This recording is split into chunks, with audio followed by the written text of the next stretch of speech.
আসসালামু আলাইকুম। কেমন আছেন সবাই? হুমায়রাস কিচেনে আপনাদের সবাইকে স্বাগতম। আমি আজকে আপনাদের সাথে ডিমের খুব সহজ কোরমা রেসিপি শেয়ার করব। এখানে আমি একটা কড়াইয়ে কিছু পেঁয়াজ ভেজে নিচ্ছি। পেঁয়াজটাকে আমি বেরেস্তা করে নেব।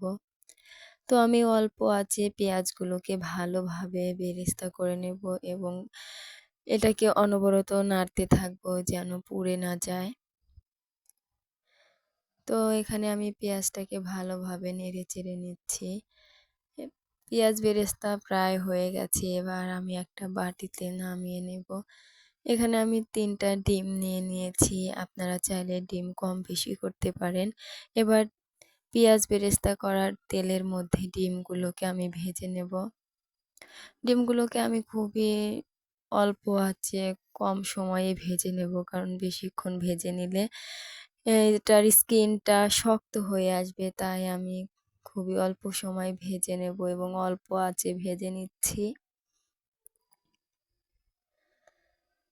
তো ডিমগুলোকে আমি ভেজে নিচ্ছি, এটা প্রায় ভাজা হয়ে গেছে। এবার আমি এটাকে নামিয়ে নেব একটা বাটিতে। এবার আমি কড়াইয়ে কিছু পেঁয়াজ দিয়ে দিচ্ছি। পেঁয়াজ কুচিটাকে কিছুক্ষণ ভেজে নেব।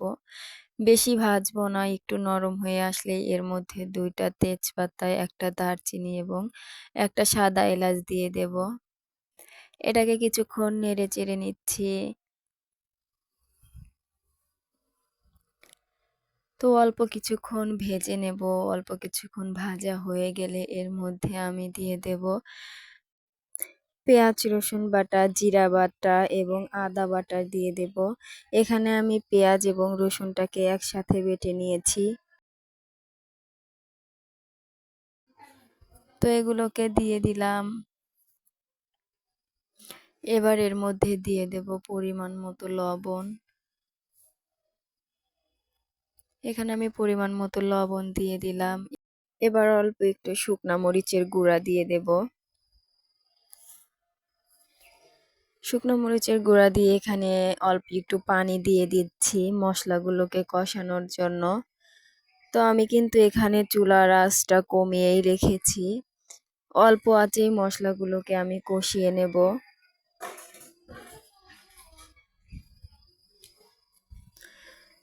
তো আমি মশলাগুলোকে ভালোভাবে নেড়েচেড়ে নিচ্ছি।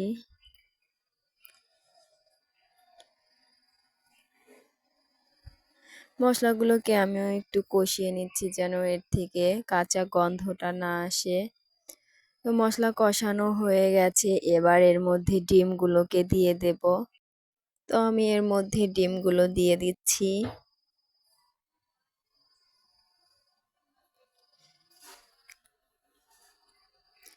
এবার এটাকে আমি কিছুক্ষণ নেড়েচেড়ে নিচ্ছি।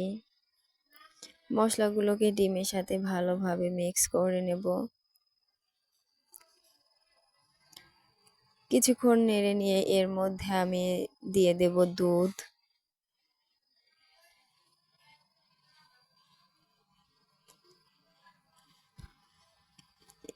তো এর মধ্যে আমি দিয়ে দিচ্ছি দুধ। আমি কিন্তু এতে কোনো পানি দেইনি। শুধু মশলাটা কষানোর সময় যে পানিটুকু দিয়েছি সেটাই, তাছাড়া কোনো পানি অ্যাড করব না।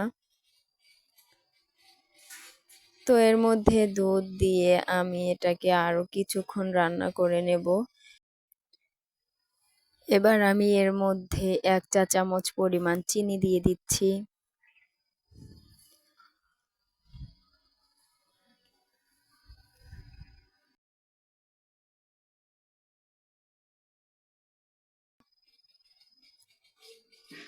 চিনিটা দিয়ে আবার ভালোভাবে নেড়েচেড়ে নিচ্ছি।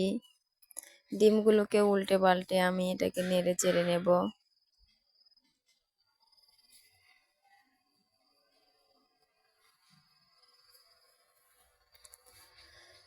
তো কিছুক্ষণ রান্না করার পর দেখতে পাচ্ছেন এটা কিন্তু বলক উঠে গেছে এবং অনেকটা ঘন হয়ে এসেছে।